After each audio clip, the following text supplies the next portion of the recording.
So I'm sitting down at the abortion clinic with my born-again Satanist friend. Ever tell you about my born-again Satanist friend? A surprisingly interesting fella. I met him at a Costco. And I was like, hey, yeah, you're a born-again Satanist. So, how's that work? Because usually the only time that people become born-again Christians is when they've betrayed everyone they know to the point where there's just no hope for them anymore. They turn to God.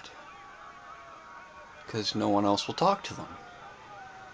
So how's it work? How's it work for a born-again Satanist?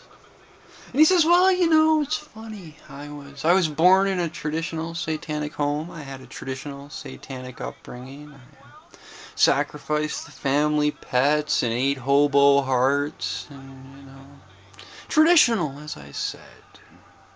When I went to college, he continues saying, when I went to college, I met a nice Catholic girl. I converted for her because I loved her so. We had a child together, little Frederick. And a few years ago, I was teaching little Frederick how to ride a bike, and I had this sudden urge just to push him into oncoming traffic and feast upon his entrails. So I did. And the wife, as you could imagine, wasn't too happy, so nailed her to a cross and let the ravens have their way with her. I don't know, for a bunch of roid rage darkies, they were surprisingly gentle. And that's my story, he says. Good times.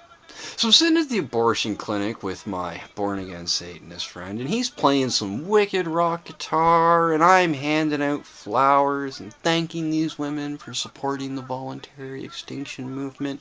I'm calling cabs and paying the fare. I'm even giving them a shoulder to cry on, because that's the kind of guy I am. And, we hit a lull point, and I looks at my born-again Satanist friend, and I says, you know, man, I just don't know if I can do it anymore. Everything's so monotonous. Every day is exactly the same. I need a little excitement. He looks at me and he says, need a little excitement? Snap it to a Slim Jim.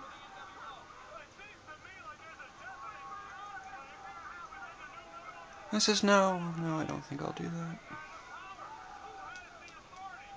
And he says, this is the last time you did mushrooms at work. And I was like, I'm not going to do mushrooms at work. And he says, it'll add a little excitement. Some more women show up, so he starts playing some more wicked rock guitar, and I start handing out more flowers, and support the Church of Euthanasia. Tax benefits rule. And we hit another lull, and I says to him, hey,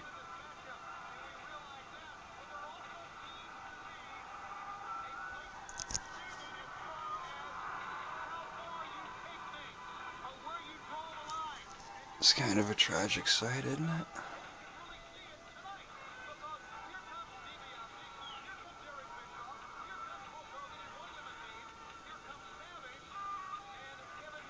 So I'm handing out flowers and,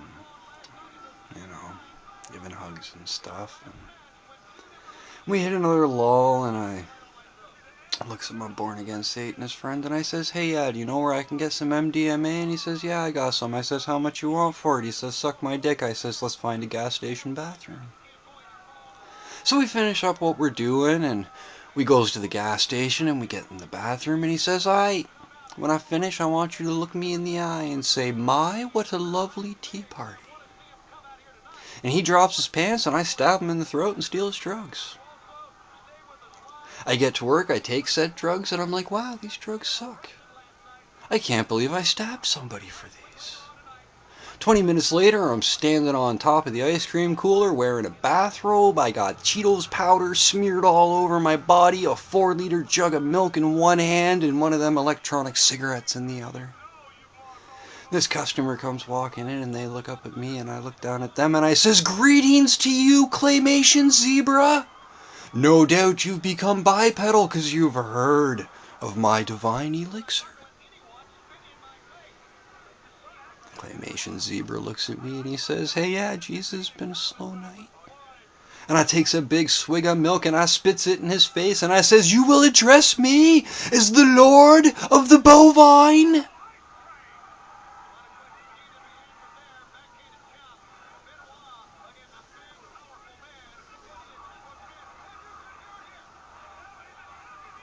Drugs are bad.